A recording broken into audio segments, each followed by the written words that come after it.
National education policy introduce होणार असं ऐकायला मिळालं, त्यावेळेपासून सगळ्यांमध्ये संभ्रम निर्माण झाला की what is this national education policy. National education policy म्हणजे नेमकं काय, आणि त्याच्यामध्ये आता ओपन इलेक्ट्रिक असतील, एबिलिटी एनहान्समेंट कोर्सेस असतील, स्किल एनहान्समेंट कोर्सेस असतील, आपल्या ट्रेडिशनल एज्युकेशन आतापर्यंत चालत आलेलं आहे त्याच्यापेक्षा फार काहीतरी हे वेगळं मिळणार नाहीये.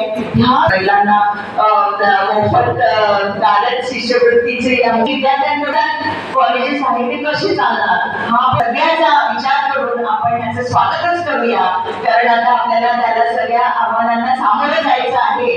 त्यामुळे जरी काही आव्हानं असले तरी त्याचं स्वागत आपण इथे करून ह्या सगळ्या गोष्टींना पुढे जाऊया. आपण मला इथे बोलवलं आणि नेहमीसारखं तुम्ही इतकं प्रेम, जिव्हाळा आणि वंडरफुल होस्ट आणि तुम्हाला पुन्हा भेटायची संधी मला प्राप्त करून दिल्याबद्दल मी आयोजकांचे मनापासून आभार मानते आणि माझ्या शब्दांना विराम देते. धन्यवाद.